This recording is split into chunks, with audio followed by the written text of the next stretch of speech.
पतित पावनी माँ गंगा की धरती काशी से एक बार फिर आप सभी सुधी संगीत दर्शकों का सेंटर फॉर सनातन रिसर्च की ओर से स्वागत करते हैं। स्वीकार कीजिए हमारा सादर नमस्कार। और आज हम बात करेंगे देश के उन हालात की जिन पर वर्षों से चर्चा होती रही है, लेकिन ये चर्चा जितनी भी की जाए उतनी ही कम है, क्योंकि अभी भी हमारा देश निरंतर संघर्षरत है कुछ चुनौतियों को लेकर के, जो अपनी ही परंपरा, अपनी ही सनातन को लेकर की है। तो आइए उसी संदर्भ में एक बार फिर विचार यात्रा को प्रारंभ करते हैं। और आज हमारे साथ हैं परंपरा, परिपाटी, आधुनिकता, वैज्ञानिकता के साथ आध्यात्मिकता का अनूठा संयोग लेकर के राजस्थान के अति महत्वपूर्ण विधानसभा क्षेत्र सिविल लाइन्स जयपुर से जन प्रतिनिधि विधायक माननीय श्री गोपाल शर्मा जी। तो चलिए उनके साथ इस महत्वपूर्ण यात्रा पर चलते हैं और साक्षात्कार करते हैं उनकी ओजस्विता से। तो बहुत बहुत स्वागत करते हैं हमारे कार्यक्रम में आपका।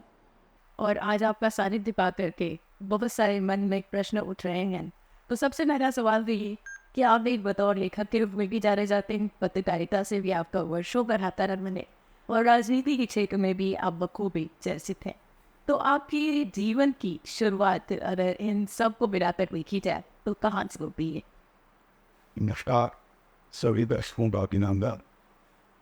जीवन की शुरुआत होती है जी वहाँ से जब कुछ करने की तमन्ना पैदा होती है। जब यहाँ को देखता हूँ कि इसमें हमारी क्या सकारात्मक भूमिका जी, और उसी के साथ जागरूकता आती रहती है। मैं यहाँ पर पढ़ा हूँ वाराणसी में सेंट्रल यूनिवर्सिटी स्कूल में, जिसकी स्थापना elevation committee Ayushman degree college में रामान बहादुर शास्त्री गंगा तय कराते थे। काशी विद्यापीठ में बिहार के छात्र चंद्रशेखर आजाद रहे। ये सब विस्मृतियाँ बचपन से मेरे साथ चल रही हैं और मैंने उन सबको संजो करा। क्या बात। तो काशी के नगर में कहीं न कहीं जो बड़ी नाम चर्चित रहे हैं, समाहित हुए हैं, विख्यात हुए हैं, उन्हीं में से एक नाम आज हमारे साथ हुई है आदरणीय श्री गोपाल शर्मा जी। तो बनारस से आपका सरोकार वर्षों पुराना रहा है, छात्र जीवन से ही आर्य जीवन, और बनारस नगरी ही है आध्यात्मिकता की, वो मोक्ष की नगरी है। इसी के साथ साथ शिक्षा और संस्कृति की नगरी की मिलन करती है। आध्यात्मिकता की बात करें, सनातन की बात करें, तो इस तरह आपकी क्या दृष्टि? देखिए, वाराणसी सिर्फ आध्यात्मिकता की नगरी नहीं है, वाराणसी सिर्फ पुरातनता की नगरी नहीं है। वाराणसी सिर्फ जो बसा हुआ है वहाँ तक सीमित नहीं है। जहाँ से जब हवाएं गुजरती है तो वो ऊर्जा में बदल जाती है। गंगा से छूकर जो हवा का सिंसनात की तरफ बढ़ती है, देश में भारतीय संस्कृति वेद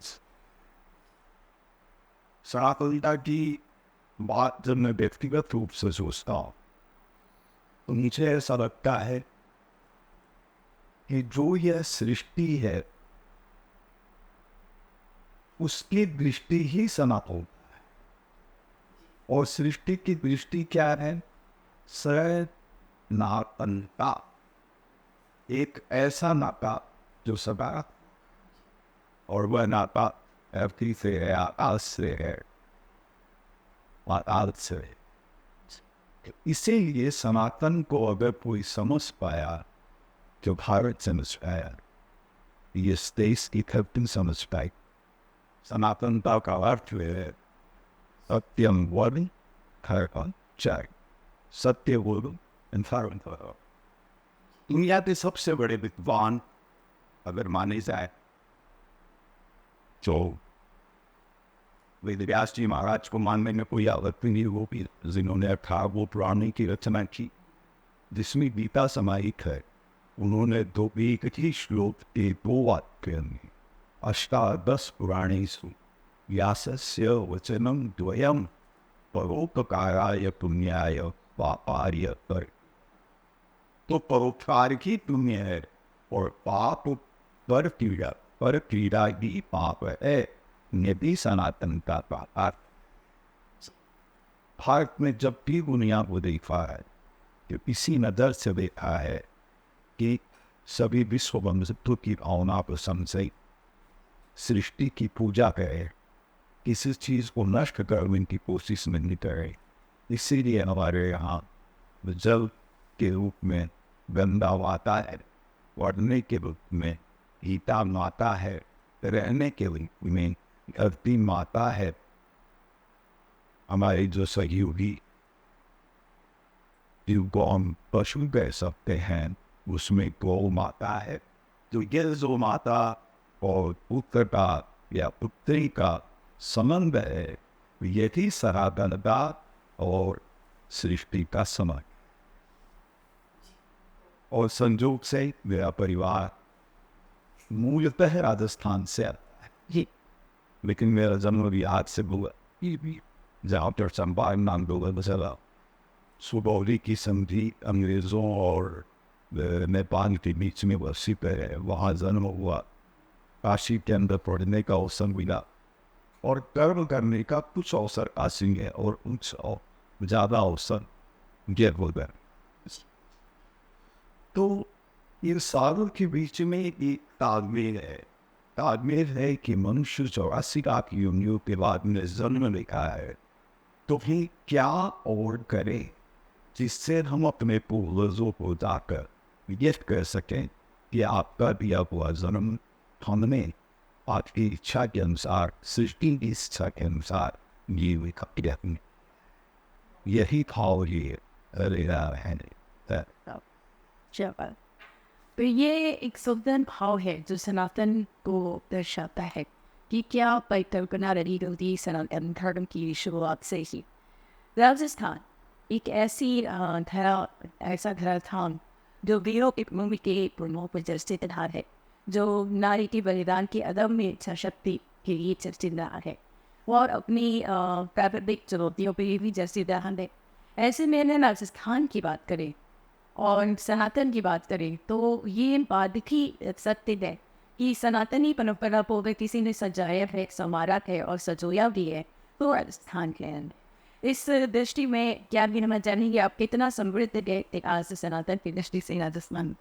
इसमें नहीं कोई गहराई भी जानना चाहिए कि राजस्थान के पास में जी राजस्थान से सटे हुए क्षेत्र जी वो इस समय जी वहाँ पर 1 लाख वर्ष पुराने एक चित्र भी है। इसका मतलब ये लोग 5,000 10,000 साल पहले के भारत की बात करते हैं, वो लोग 1 लाख वर्ष पुराने तो कितने चित्र भी। राजस्थान उन स्तरों से निभा हुआ है, चाहे बृहस्पति की सभ्यता हो, चाहे नौलिंग की सभ्यता हो, या गंगानगर जिले के अंदर बहुत से ऐसे स्थल हैं जहाँ पर हजारों वर्ष पुरानी सभ्यता मिली है।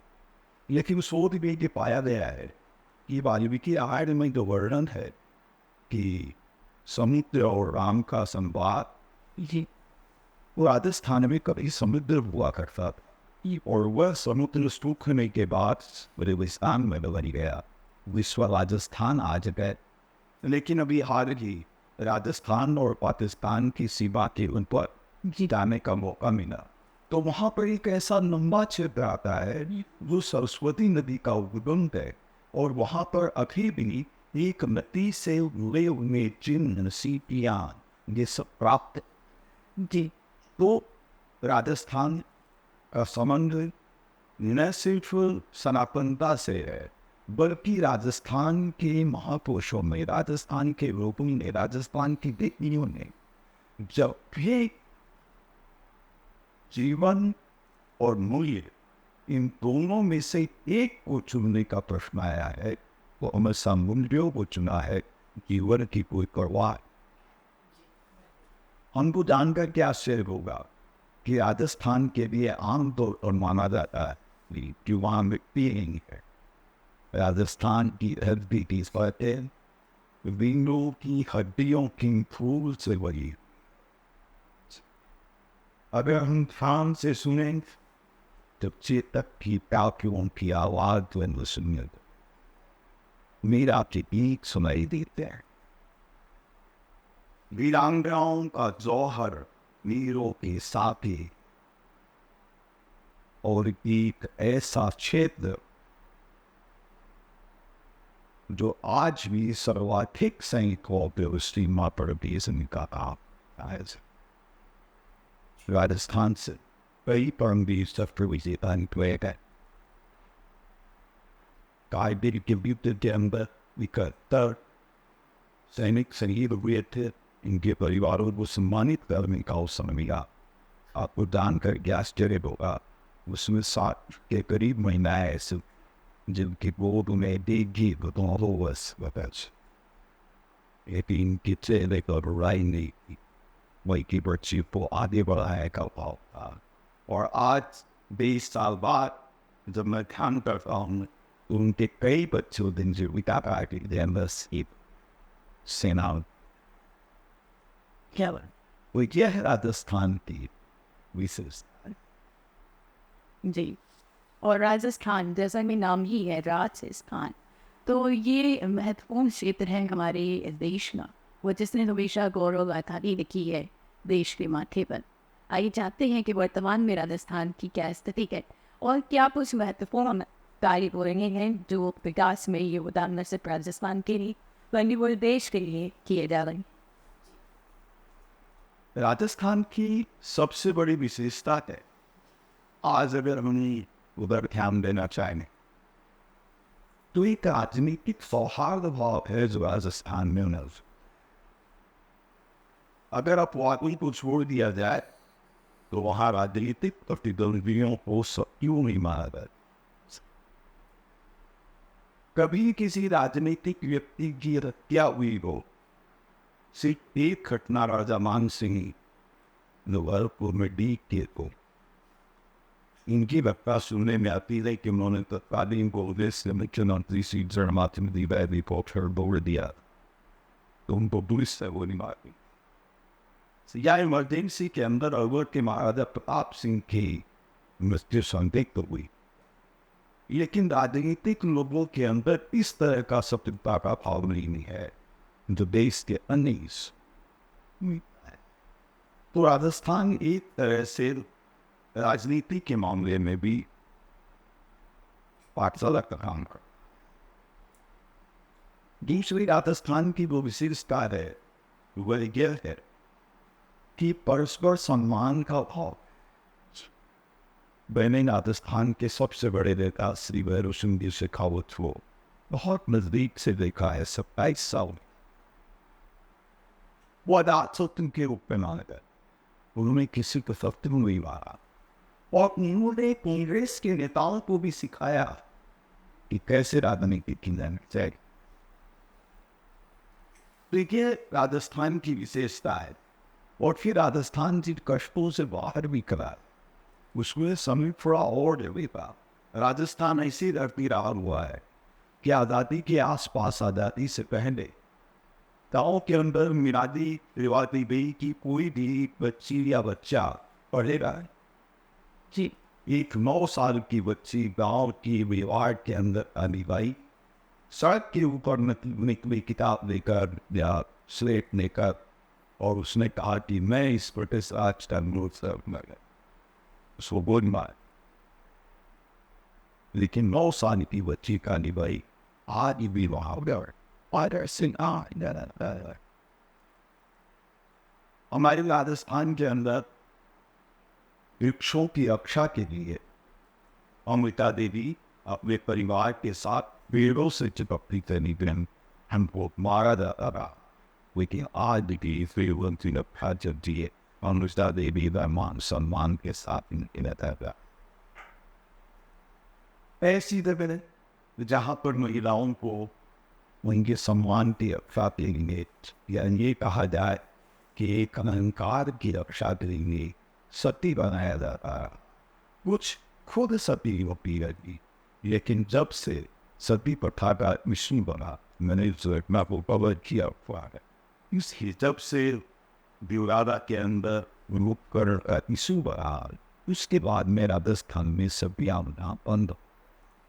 तो किसी भी चीज के प्रति जागरूक होकर आपको जानकर क्या आश्चर्य होगा, पूरे भारत में कहीं न कहीं, पूरी दुनिया में कहीं न कहीं चीजें चलती रही है।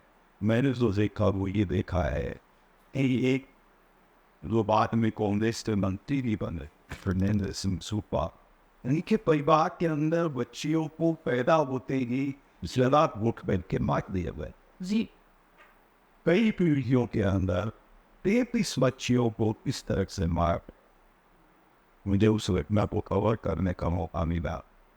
उस बच्चियों के मारे जाने को के बंद होने में एक सहयोगी की भूमिका निभाने का अवसर था, लेकिन आज वो मैं बच्चियों की बेबारी गुजर रही है और बच्चियों अंदर ऐसे ही कांग्रेस के शासन के अंदर कभी माना जाता था कि नर्मदी नहीं बी जाए तो बड़ा काम नहीं।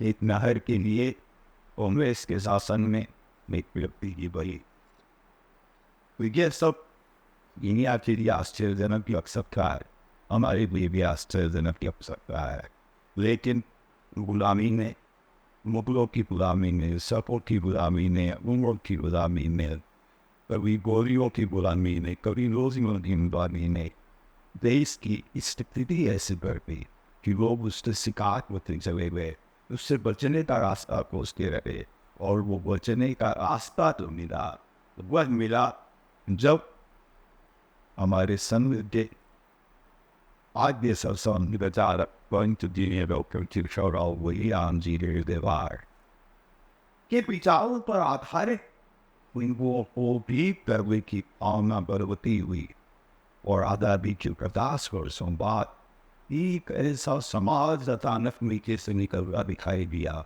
जिससे लिए आनंद महत्वपूर्ण था, जिसके लिए 1870 की समाप्ति महत्वपूर्ण थी, जिसके लिए महत्वपूर्ण थी कि समान नागरिक संहिता हो।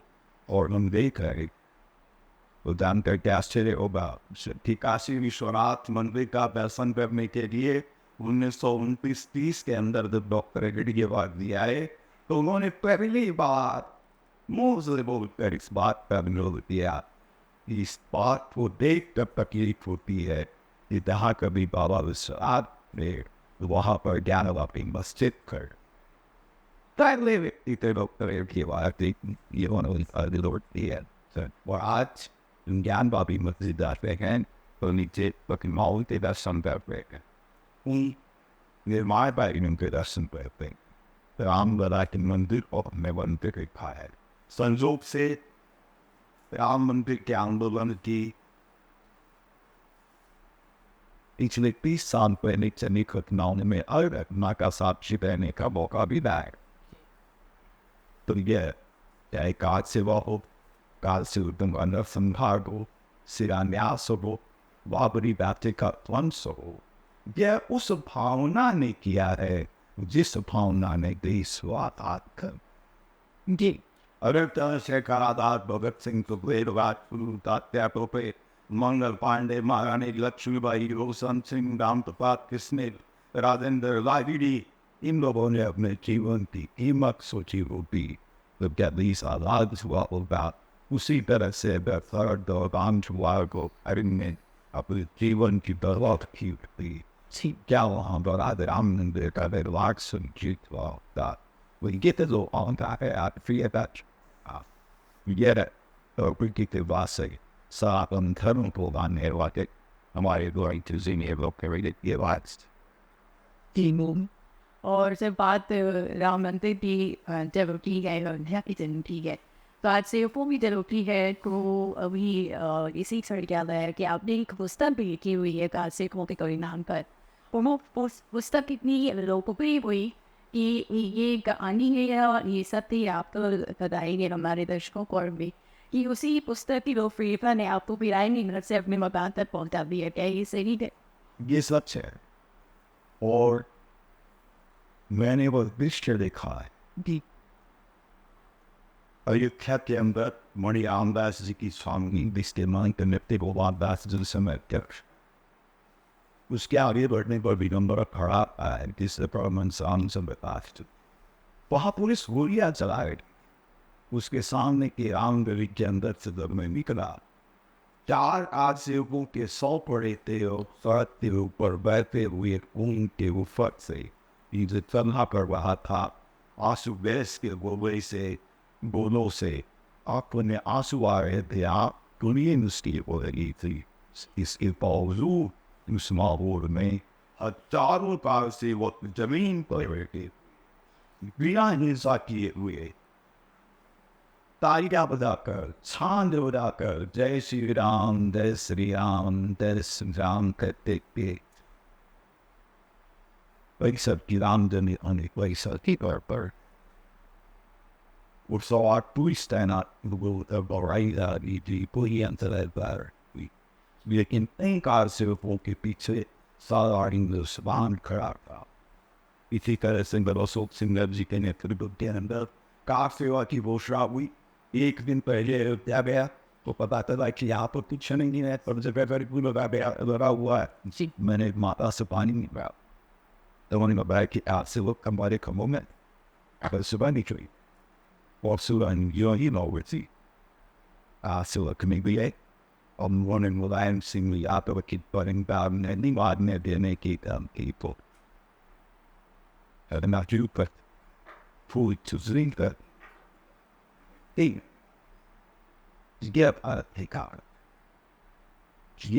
की ताकत है पटना के सचिवालय के अंदर ये छात्र के अंदर भी गतियादे बढ़ता है छात्रों को गोलियां मारते रहते हैं दूसरा नाम लेता है आगे बढ़ते रहते ये वो भारत है जब 1942 का आंदोलन चला तो बनारस के चौबा घाट दे भारत बोल भी और लोग जिन्होंने सुना कि भैया के अंदर भारत आजाद हो गया है तो पैदल भैया की तरफ चल।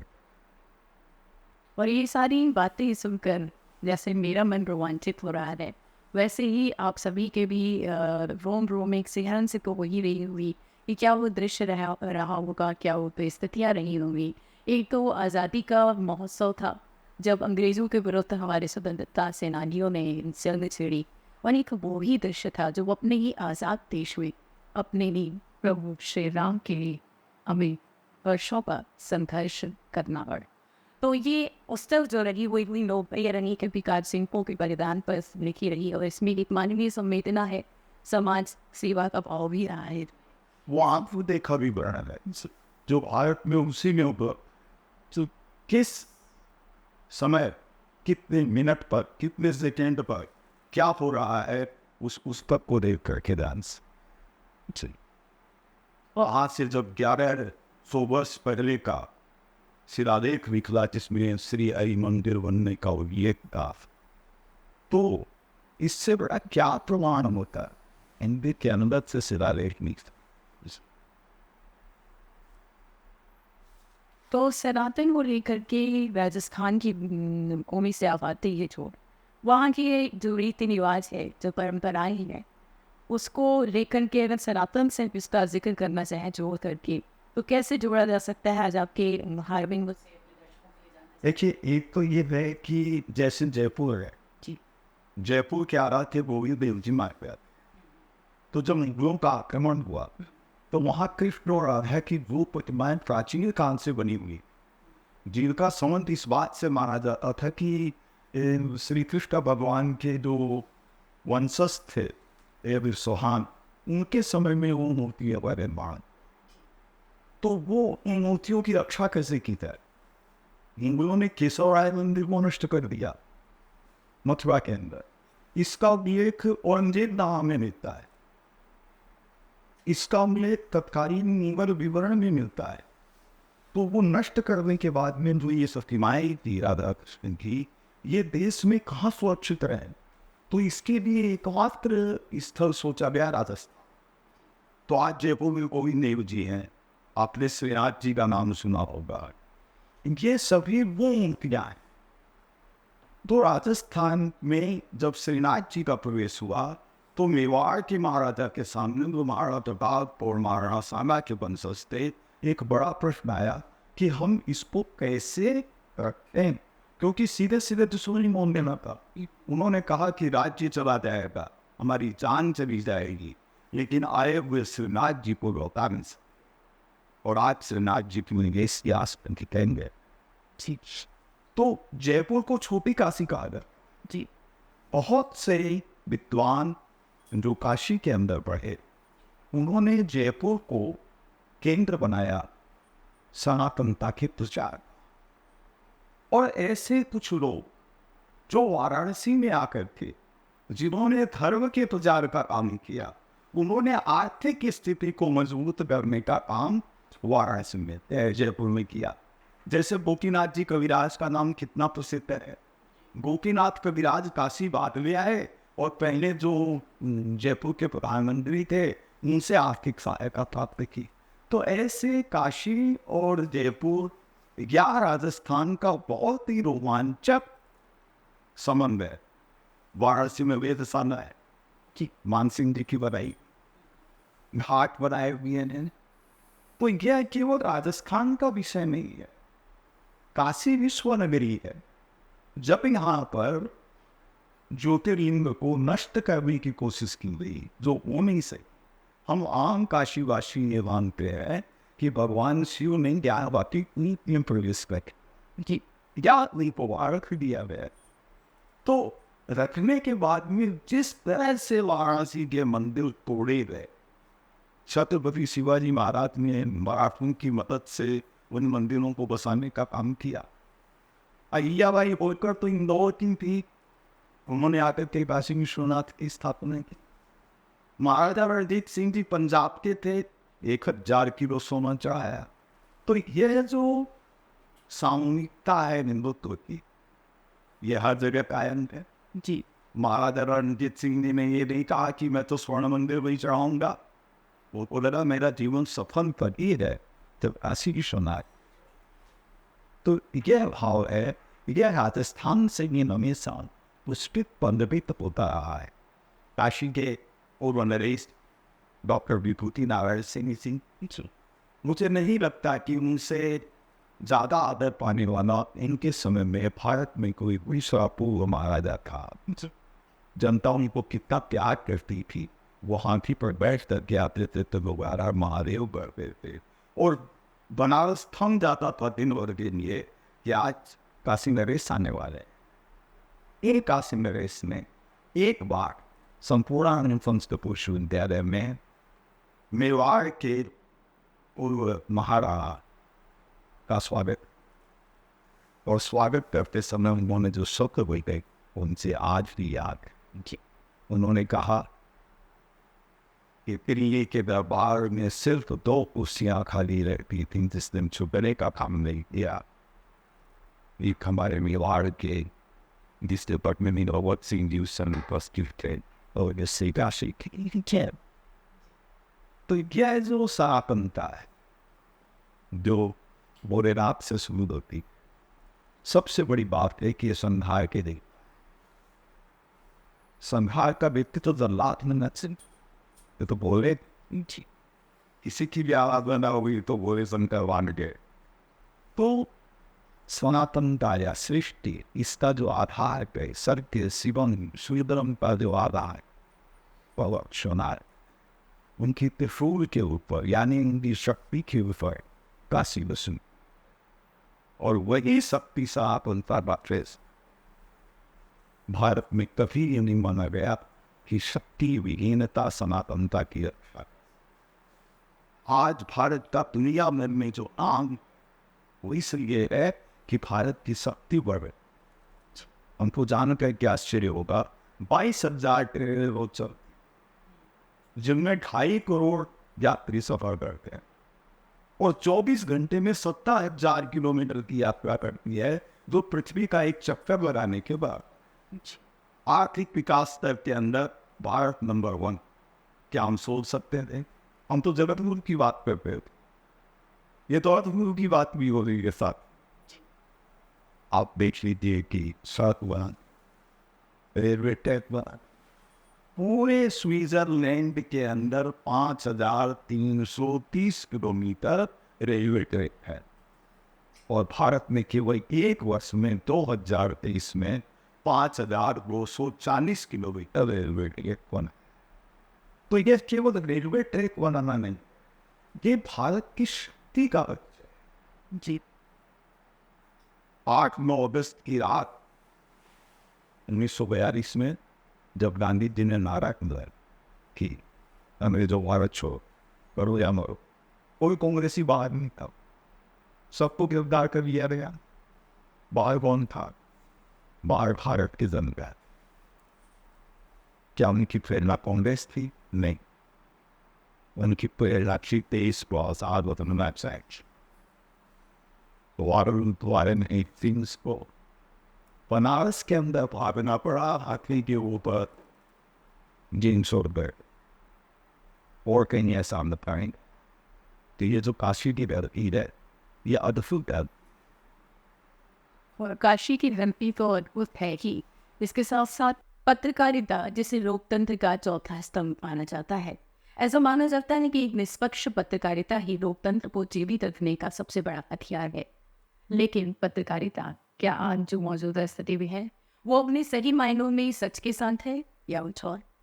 आप भी पत्रकारिता से वर्षों से जुड़े रहे हैं, तो क्या मानता है आपका कि तब की पत्रकारिता और अब की पत्रकारिता में क्या कुछ अंतर आया है?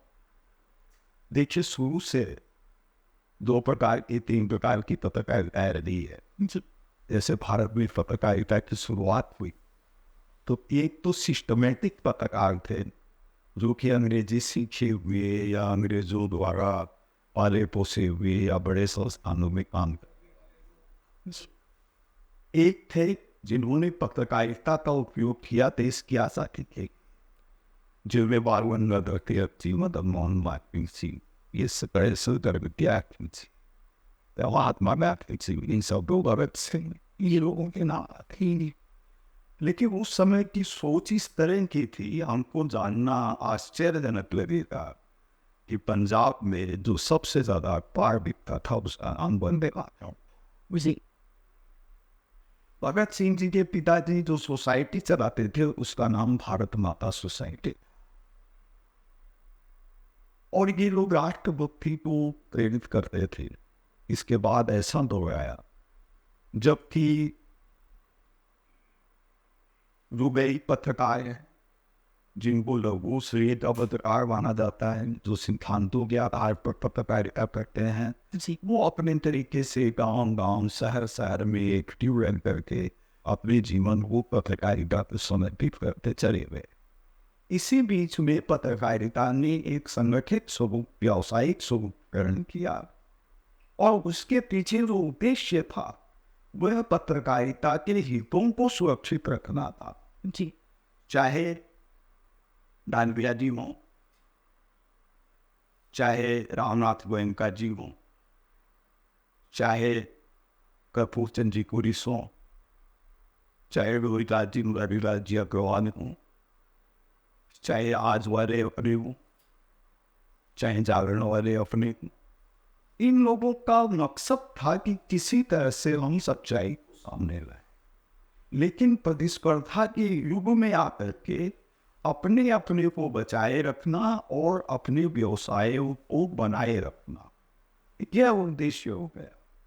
तो ऐसी स्थिति के अंदर पत्रकारिता पीछे चली गई और मार्केटिंग आगे आ गई कि वह छापो जो हमको कुछ दे। तो यह संघर्ष चल रहा है। लेकिन भारत तो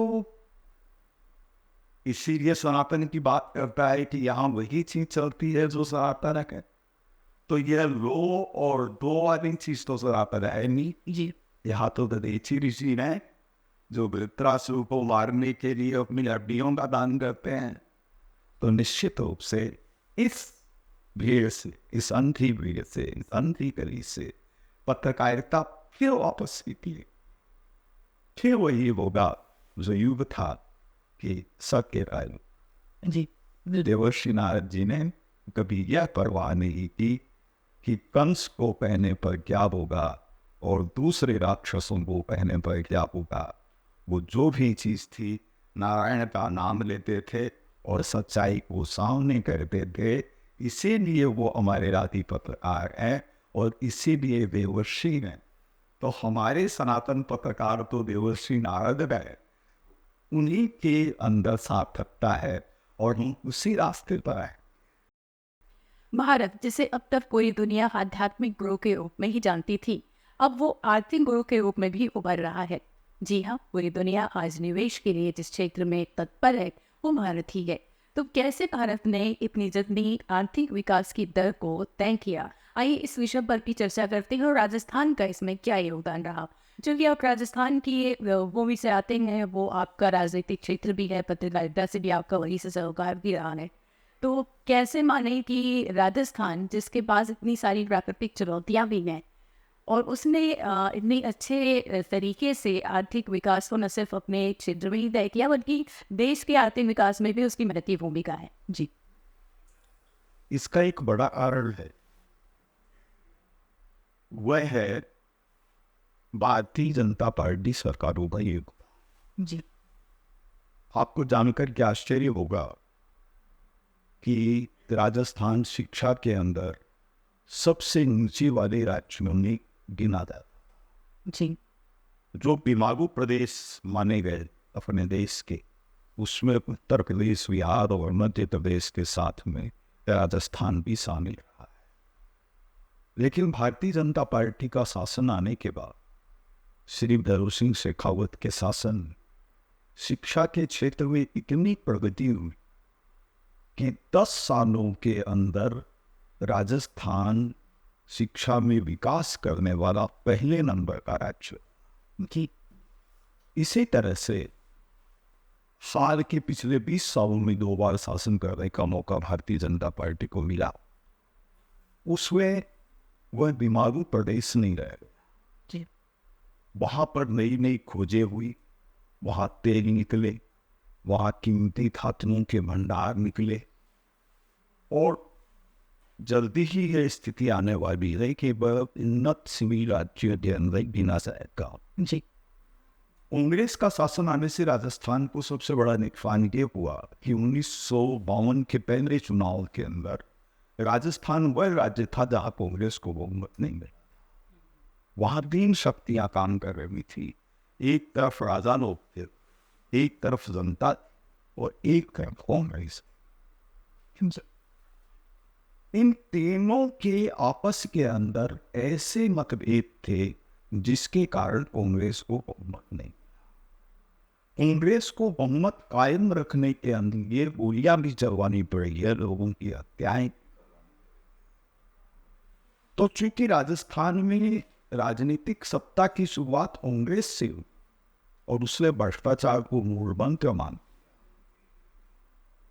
यह किसी के लिए भी अचरज भरी बात है कि देश के उस समय के सबसे बड़े उद्योगपति श्यामदास बिरला के पास राजस्थान के तत्कालीन मुख्यमंत्री मोहनलाल सुखाड़िया 2 मंत्रियों को लेकर गए। तो उन्होंने कहा बिरला जी ने कि 2.5 लाख रुपए और एक सीमेंट की फैक्ट्री, इतने रुपए चाहिए, इतने दे लीजिए और जितनी सीमेंट की फैक्ट्री दे सकें उतनी दे दीजिए। ये मैं आरोप के कारण नहीं कह रहा हूँ, मैं वो कह रहा हूँ जो उन्हीं लोगों ने लिखा है, जी, स्वीकार किया है। तो इस तरह से भ्रष्टाचार कांग्रेस का चूल्हा भाई बन गया। जैसे कुंभ में 2 बिछड़े हुए 2 भाई मिलते हैं, वैसे भ्रष्टाचार और कांग्रेस, और तीसरा राजस्थान का आकाश। तो ऐसी स्थितियां पैदा कर दी गई जिनके कारण राजस्थान को आगे बढ़ने में बहुत परेशान। फिर राजस्थान का व्यक्ति स्वाभिमान के स्तर पर एक जगह जाकर रुक जाता है, उससे ज्यादा वो छुपना स्वीकार नहीं करता। तो जब भी ऐसी स्थिति आई, कांग्रेस ने हर मुख्यमंत्री को हटाया, हर मुख्यमंत्री ने कांग्रेस के खिलाफ बगावत। यह वहां का इतिहास। इसके बाद जब जब मौका मिला है, जैसे पिछले 10 सालों में जब से मोदी जी की सरकार है, राजस्थान में जितना 10 साल में मनमोहन सिंह जी की सरकार के अंदर धन आया, उससे लगभग 10 गुना धन पिछले 10 साल। तो आर्थिक विकास की सारी सीधे महामो, वहां पर इतनी प्राकृतिक संपदा है। अब उनके उपयोग की जो बात है वो तब शुरू होती है जबकि भ्रष्टाचार की समाप्ति हो और एक अच्छे शासन की शुरुआत।